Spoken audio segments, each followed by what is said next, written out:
Boa tarde, professor Rogério. Boa tarde, professor Charles. Estamos começando mais uma dialética pedagógica. A pessoa que vai apresentar hoje, vai falar, vai dialogar com a gente, vai ser o professor Rogério.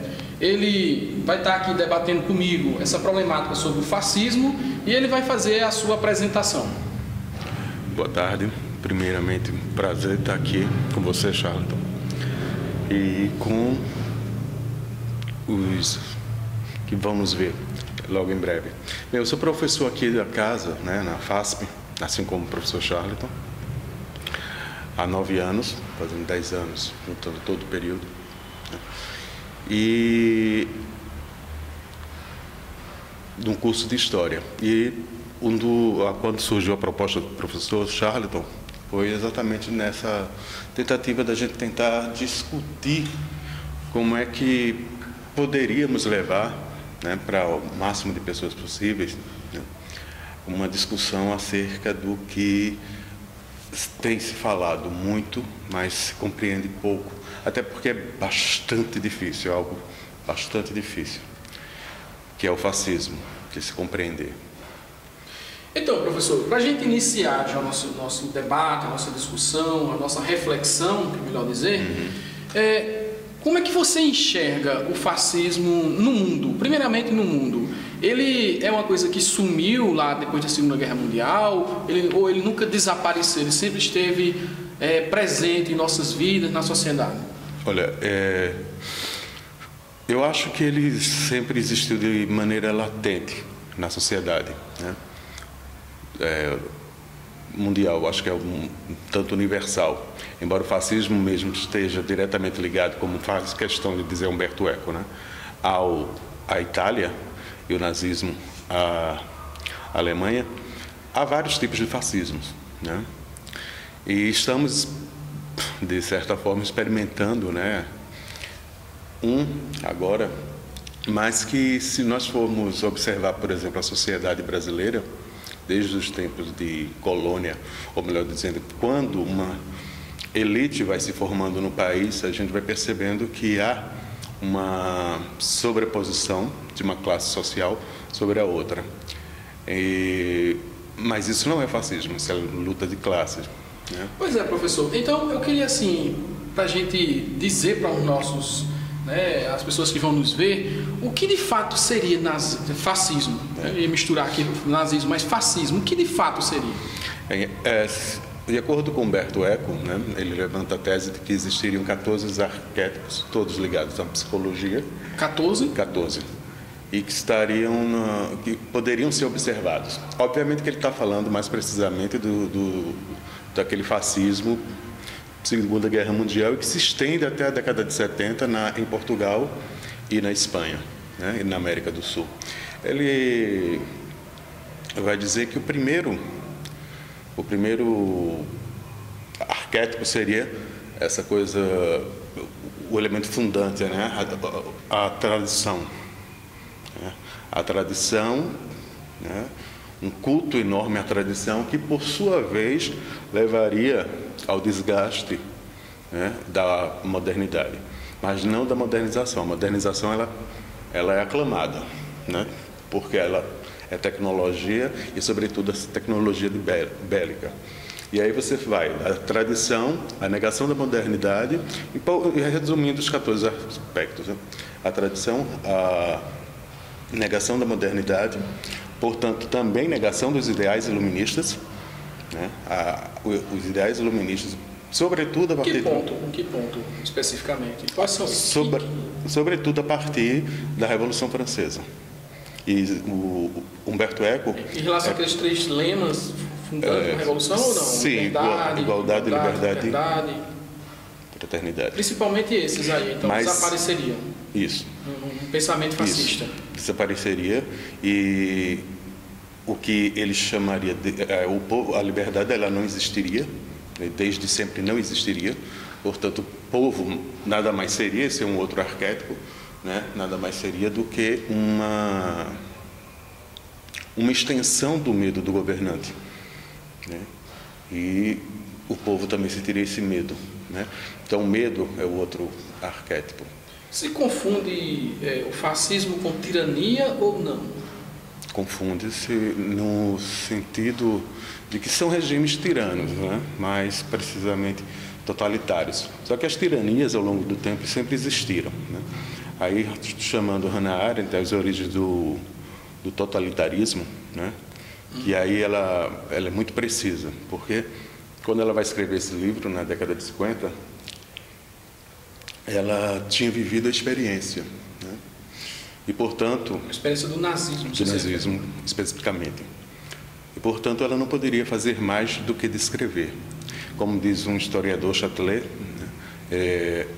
Hannah Arendt não tinha arsenal na época, né? E nós não temos até hoje para entender, né, o horror que foi aquilo. Então, não tinha um arsenal conceitual para se explicar. Então, ela foi pela via da descrição. Mas, mesmo indo pela via da descrição, ela evita as casualidades, mas ela vai em busca de algo bem interessante, né? Ela vai dizer que as origens estariam intrinsecamente ligadas ao antissemitismo não religioso, né? Ela nega veementemente a tese do bode expiatório, né? O antissemitismo ele nasce junto com o racismo científico. E aí eu abro aspas para racismo científico. Que ideia louca, mas existiu, né? Para compreender o que seria exatamente isso. Pronto, a ideia do racismo científico ela está intrinsecamente ligada à ideia do imperialismo, que seria um outro aporte que a Hannah Arendt faz, né, para explicar o totalitarismo, né, as origens do totalitarismo. Então, o antissemitismo, que vai dar no Holocausto nazista e que vai... porque a gente sempre imagina, né, que parece que tudo aconteceu na Alemanha, mas Auschwitz é na Polônia. Né? Mas não foram os poloneses, foram nazistas, obviamente, mas... A partir da invasão nazista que implementou um campo de concentração. Em vários campos espalhados. Então, foi uma experiência europeia, né? Assim como os gulags também foi uma experiência do totalitarismo stalinista. Pois é, professor, fazer esse recorte histórico, o fascismo é algo que surgiu da Segunda Guerra, da Primeira Guerra, ou isso é anterior? Veio muito antes, por exemplo, sei lá, no período medieval, alguma coisa assim? Não. Ele é realmente fruto da Segunda Guerra Mundial? Fruto de uma desordem, né, de valores, né, dos valores liberais, sobretudo, né. Se a gente imagina como é que estava... Pode-se dizer isso mesmo, de forma categórica, que de fato tem um viés aí a partir do pensamento liberal? Ele é antiliberal, né? É antiliberal. Antiliberal. No discurso. Antiliberal. O fascismo ele é antiliberal no discurso. No discurso. No discurso. Mas é extremamente conservador. E eu digo no discurso porque... Quando você fala liberal, pra gente, só para não confundir muito, quando você fala liberal, você não está falando no sentido econômico, não, da teoria econômica, não. Está se falando do liberal da Revolução Francesa. Isso. Da liberdade. Da liberdade. Para a gente fazer esse recorte, porque senão acaba colocando tudo em um pacote só e acha que pronto, e termina confundindo e dizendo que o fascismo é de esquerda. Isso. É bem lembrado. Justamente depois a gente vai debater sobre isso. Justamente, é bom lembrar isso. E não é, definitivamente não é.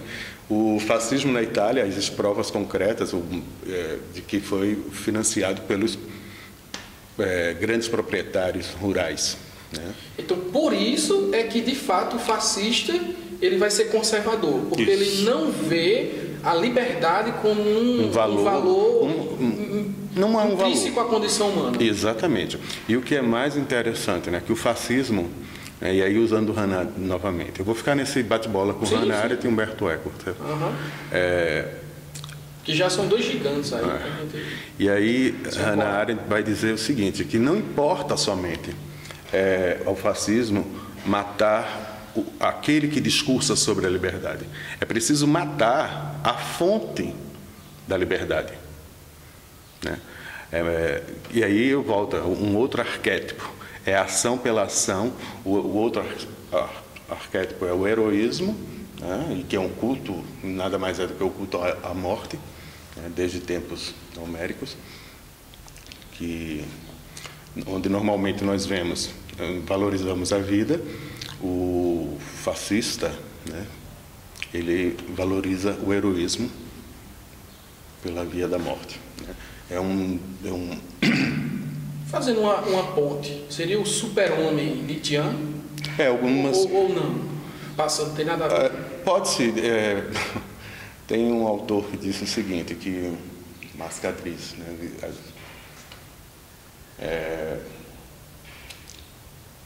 que Hegel e Karl Marx seriam os profetas do mal.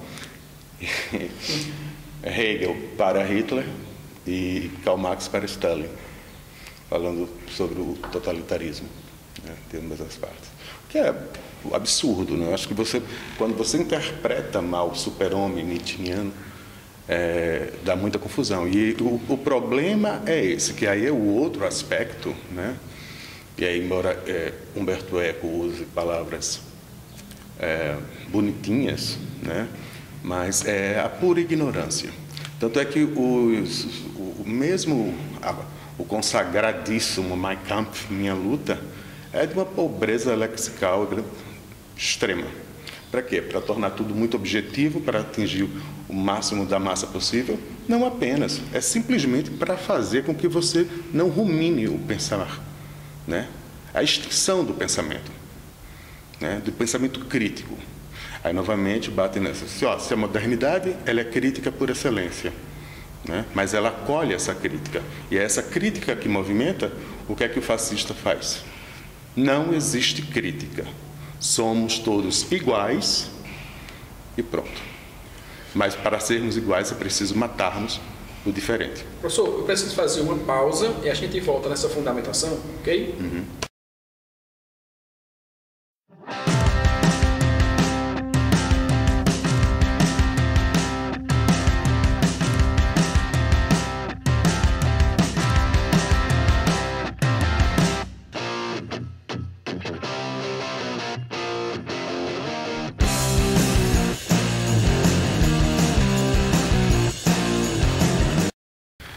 Então, voltando ao segundo bloco da dialética pedagógica, eu estou aqui com o professor Rogério, a gente está aqui discutindo sobre o fascismo. Então, professor Rogério, em relação a essa conjuntura política que a gente está vivendo, o fascismo, ele começa a surgir no Brasil ou não? Ou isso é somente uma questão de especulações para diminuir o candidato que inclusive está na liderança, o Jair Bolsonaro? Não, dentro desses arquétipos elencados por Humberto Eco, né, ele está bem constituído, né, ele apresenta. Né. O que eu não consigo ainda vislumbrar é que a sociedade, de um todo, esteja em conformidade com ele. O que existe, né, é uma certa, que eu percebo, intolerância grande, advinda muito provavelmente da crise econômica que vem se alastrando, principalmente depois do golpe, que tornou as instituições, né, republicanas brasileiras mais fragilizadas ainda. Vídeo que está acontecendo no judiciário, né, e o desgoverno Temer. Né. Então, isso tem favorecido enormemente, né, o crescimento desse senhor nas pesquisas, né? Mas não, uma outra característica, né, que observo e que é diferente dentro desses 14 arquétipos é que nós não temos um bode expiatório, nós brasileiros não temos um bode expiatório externo, né? Ou ao mesmo tempo interno e externo.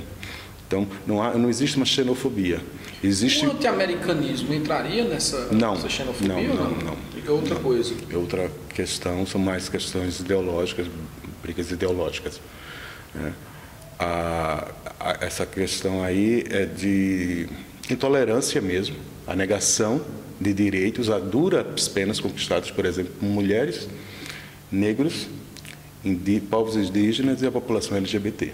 Então, o que existe eu estou perdendo direito. Meu filho, que é branco, não pode cursar uma universidade porque aquela negra cotista passou. né? Então, o que é uma política pública séria, né, passa a ser vista, passa a ser... E isso a mídia ajudou bastante a disseminar, a partir de muitas mentiras, né, ou de distorções factuais. Né. Há pouco você chamou de ovo da serpente, se referindo a uma possível chegada no poder do Jair Bolsonaro. O que é que falta para ele ser a serpente? Chocar, acabar com o parlamento.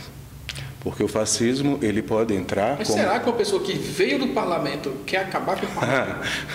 Se ele for fascista, né? E aí é que vamos ter as provas do 9 agora, porque Trump também foi acusado da mesma coisa, mas ele não matou, não destruiu o parlamento, né? Embora Trump tenha conseguido chegar lá com muito do seu próprio dinheiro, diferente do Bolsonaro, que tem o apoio, isso é inconteste, né? Assim que divulgado quem está apoiando, a gente sabe de um ou outro, né, elemento, como o dono das lojas Riachuelo. Essa história de não aceitar outro resultado que não a eleição dele, que ele falou para o Datena. Pois é. Como é que você entende essa mensagem para a população brasileira? É a negação da democracia, né? A negação da democracia. Fazendo suspeições em relação às urnas e tudo mais. Negando o processo democrático. O que eu digo é que o que me me angustia um tanto, é caso ele vença essas eleições, né, ele acabe com o parlamento. Aí sim nós teremos implantado, talvez a primeira vez no século XXI, né, no início do século XXI, na América Latina, um país fascista. Ditador ou fascista? Com um ditador fascista. As duas coisas, no caso. É um tirano, é um ditador e fascista ao mesmo tempo. Isso, porque não vai admitir. O que diferenciaria, nesse caso aí, a tirania do fascismo? Porque a tirania, ela é pensada, ela é calculada, ela... É uma psicopatia? Não. Poderia ir por aí? Não. A tirania, ela é pensada no sentido epistemológico, né? O que Hobbes faz com o Leviatã. É premeditado. Ela pensa, ele vai dar todo o poder ao tirano, né?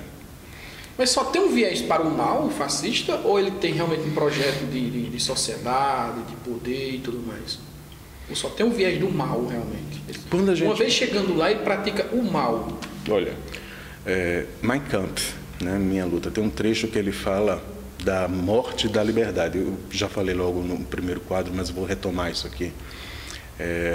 Sobre a morte da liberdade. Essa liberdade estaria no próprio nascer humano.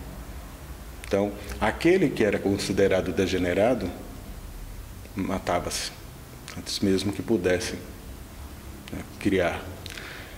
E o fascismo, ele tem essa característica e purista, né, de homogeneizar. E você considera que só pelo fato de não aceitar a liberdade, e a diversidade, seria, no caso, já um projeto do mal?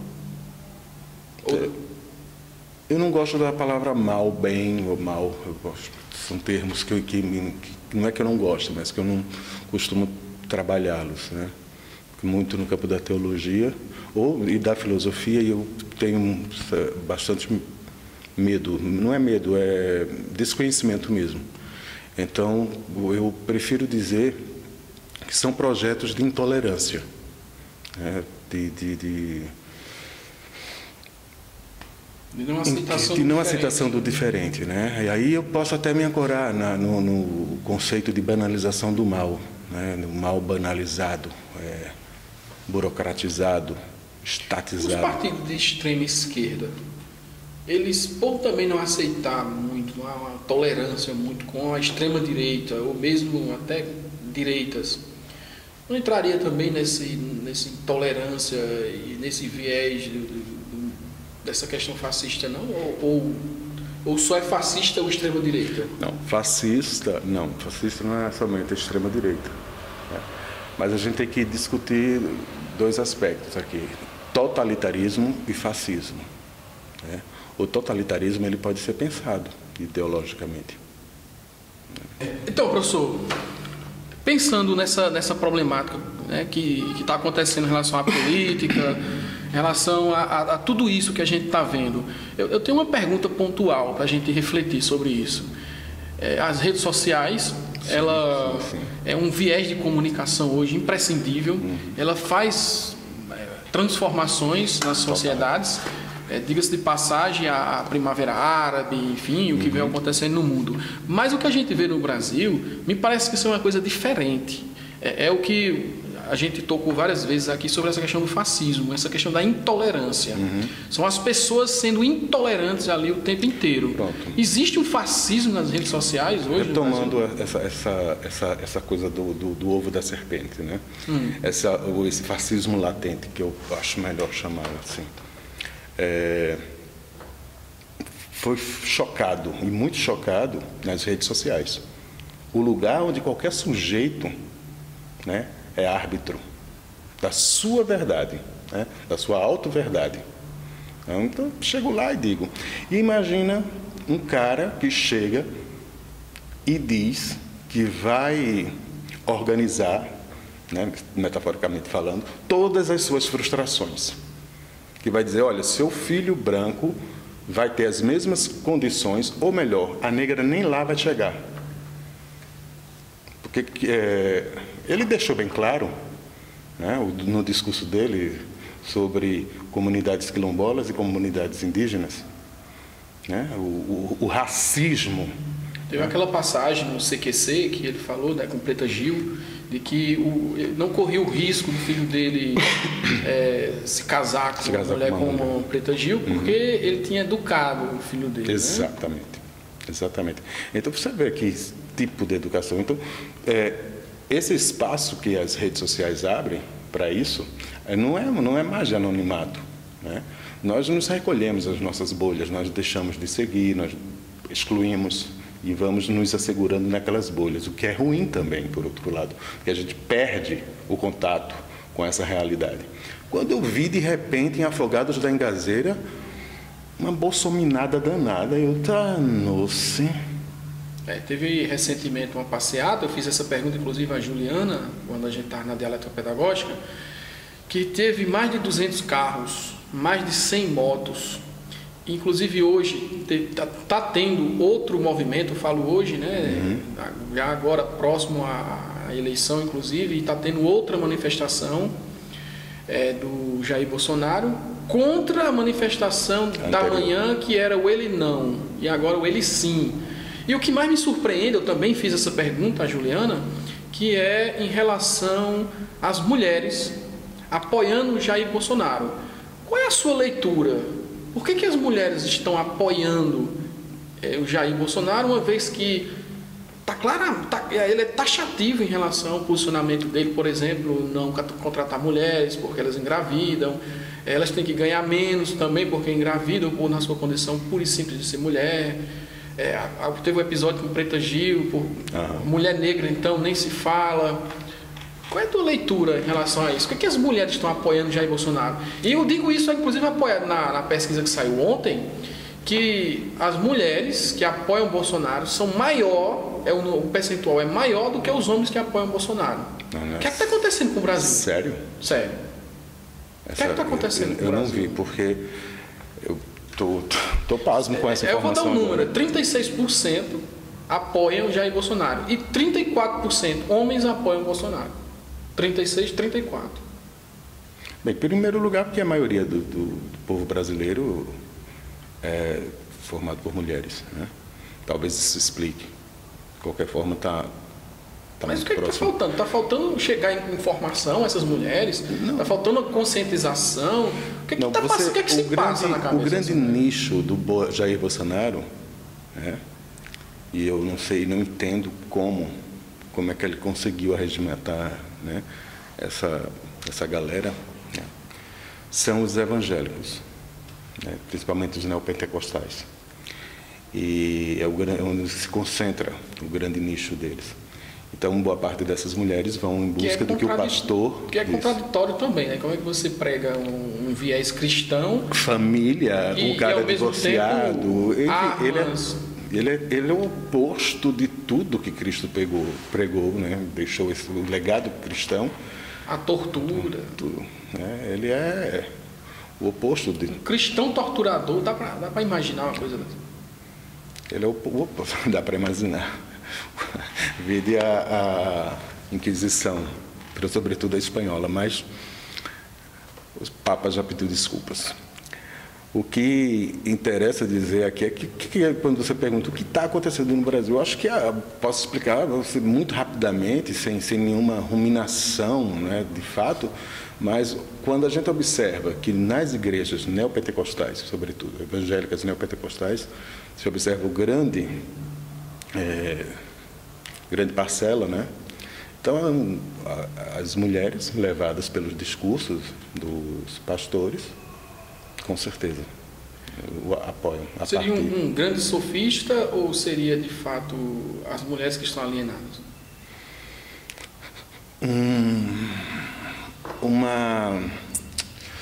Porque os feminismos, né, óbvio, não agrada a toda. Tanto é que existe uma parcela grande, né, se a gente pensar quais são o pouco de conquista que as mulheres tiveram nas últimas décadas, que é pouquíssimo, né? A gente lembra que até a década de 70 existia crime de honra, né? Hoje em dia a gente já fala de feminicídio. Charlotte, eu acredito que não tem mais volta, sabe? Eu acho que a mulher está ocupando espaços e não vai abrir esses espaços, não, né? Estava conversando com o professor Genildo, meio assim, informalmente, né? E ele disse no final, né, da conversa, mas Deus e as mulheres brasileiras vão nos salvar, né? Então, incluindo aí os homens. Quando vê esses números aí? Eu acredito que sim. Acho que ainda falta uma semana para a eleição. O candidato do PT tem se aproximado cada vez mais. Outra coisa que me surpreendeu, professor, é que tem uma comunidade arregimentando bons números de seguidores, inclusive, que essa comunidade se intitula LGBT Bolsonaro. Uhum. Como é que soa isso no seu ouvido, uma vez que você milita nessa área, né? Conhece bem essa área? Como você entende isso? Tão esdrúxulo quanto ver mulher. Eu acho esdrúxulo, mas... Quando ele diz assim, ser gay é falta de porrada, é falta de, sabe, de castigo. E aí ele acha que vai consertar a cabeça do cara com porrada. Como naquela crença absurda da castração química, né? Como se o estuprador, ele é antes de tudo um sádico, né? Um doente. E aí quando você vê, né, colegas assim, botando gays com Bolsonaro. Esse cara muito na rede social, muito. Bicho, isso é muito esdrúxulo, porque... Aluno, inclusive, da instituição aqui, da FASP. Eu fico impressionado, porque o que é que eu digo para essa galera? Gente, um grande, mas amigo íntimo do Adolf, né, Hitler, era homossexual.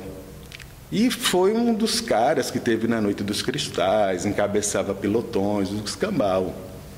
Mas um belo dia o partido resolveu dizer que a homossexualidade era degenerativa. E esse amigo íntimo e extremamente nazista foi assassinado, junto com outros. E aí eles acabaram com a homossexualidade. Você sabe que ele está por trás, inclusive, dessa ideia que houve recentemente da cura gay, né? Inclusive os psicólogos aí, ainda bem que eles se levantaram e disseram, opa, peraí, não é por aí não. História é essa de cura gay?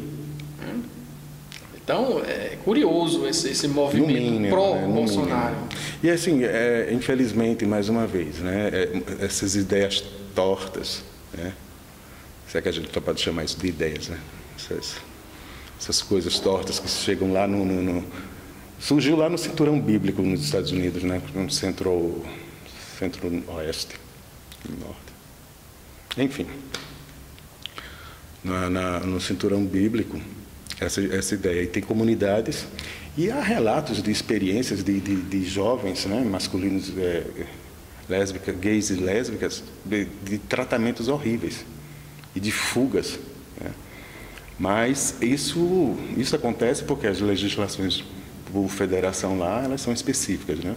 Mas não existe nada que possa brecar nos Estados Unidos esse tipo de coisa. Isso assusta, porque se isso vir um projeto de lei, o pai que quiser pode condenar. Assim como se fazia nos manicômios antigamente. A mulher divorciada era posta no manicômio, porque estava desonrando a família. O filho afeminado também. A filha machona também. E por aí vai. E aí a gente vê esses retrocessos, é absurdo. E o mais incrível é que, mesmo sabendo que a comunidade gay no Brasil movimenta 8 bilhões em consumo, porque elas consomem 2 vezes mais do que um casal heterossexual. Então você imagina como... Quer dizer, nem está equivocado, inclusive no aspecto econômico. Professor, quem faz mais bem, ou de novo volta na questão do bem e mal, ao Brasil? Moro, Mourão, porque até vi na internet esses dias, uma pessoa colocou assim: quem planta Moro, colhe Mourão. Mourão ou Jair Bolsonaro? Rapaz, tá pensando numa pergunta difícil, mas... É como se, num dado momento, né, da história, os 3 tivessem que acontecer, né, para mostrar a verdadeira face. Você enxerga algum fascismo no Sérgio Moro? Ele seria... Tem algum resquício de fascismo ali? Ou ele realmente é o que eu estou dizendo, e eu afirmo, é o Batman brasileiro? Quer ser o Batman brasileiro? Não. Ele está longe de ser qualquer tipo de justiçador. Ele não é nem sequer um legislador. Avalie um intérprete da justiça. Ele é terrível. Ele é pau-mandado, né? Isso é sabido, pô. Daqui a 10, 15 anos, sociólogos e historiadores estarão falando sobre isso, sobre essa página vergonhosa de nossa história, sabe? Que eu espero que acabe agora em outubro desse ano. A 4ª região também me parece que foi na mesma linha, parte da 4ª e da 3ª instância também vai nessa linha, outra parte também do judiciário, da Suprema Corte também vai nessa linha. Você diz, porque você está defendendo Lula, Rogério? Não é, caramba, não é. Mas é óbvio, tá qualquer criança sabe que é justiça seletiva. Então, professor, a gente vai chegando na parte final do Dialética Pedagógica, um debate extremamente rico. Eu gostaria que, a partir do que foi discutido aqui, você fizesse assim, as suas considerações finais, fazendo os comentários, fazendo uma reflexão mais geral e bem à vontade desse tema. Bem, falar sobre fascismo, principalmente em dias em que a gente percebe, né, esse ovo chocando, né, com serpente dentro, para mim é prazeroso, no sentido de que é minha contribuição, né, ou melhor dizendo, nossa contribuição, porque isso eu não estaria aqui falando se não fosse por você também e pela oportunidade que você dá. Então, perceber que não só o Brasil está passando, né, mas essa onda neoconservadora, isso tem efeitos, né, da agônica crise, né, já faz 10 anos esse ano, né, vai completar em outubro, 10 anos da crise de 2008, da quebra do Lehman. E até hoje, muitos países na Europa, na Ásia e na África estão pagando as contas dessa crise. E não é diferente aqui na América Latina. E o que sobrou dessa crise econômica também é isso. Sabe? Vermos nos Estados Unidos, né, algo que de fato tem alguns pontos ali que a gente pode identificar fascismo mesmo dentro desses 14 arquétipos, né, trazidos por Eco aqui, por Humberto Eco. Mas de qualquer forma ele não dissolveu o parlamento, então não fez se cumprir né, o fascismo na íntegra, na sua integralidade. Mas, ao mesmo tempo que é prazeroso, é também um pouco assustador, né? Falta uma semana, como havia dito, né, para as eleições. Nós temos a oportunidade de reverter esse quadro, né? A França fez a opção por um governo não muito forte, mas nem centro nem esquerda, aliás, nem direita nem esquerda, mais um centro-direita.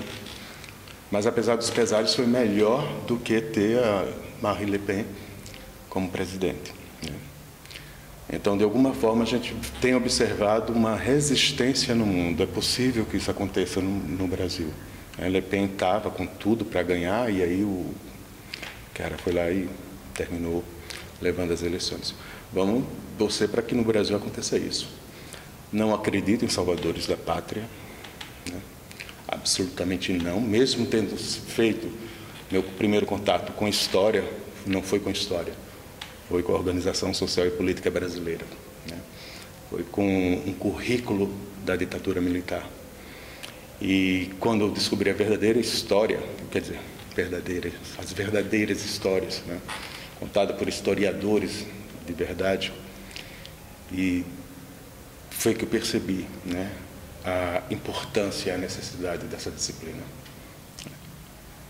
E como historiador, né, como professor de história, sobretudo, para mim é um dever cívico falar, né, isso que não é somente minha opinião, né.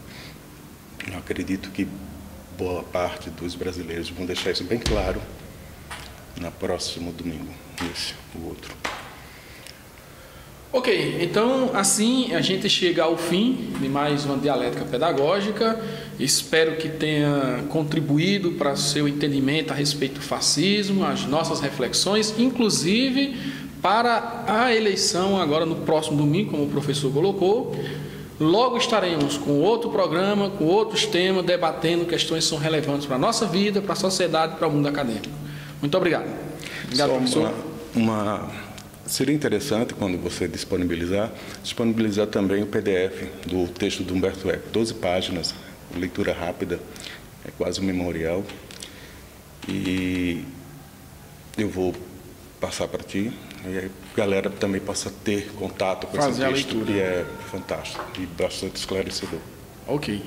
Então, obrigado. Mais uma vez, muito obrigado. Muito obrigado. E até a próxima.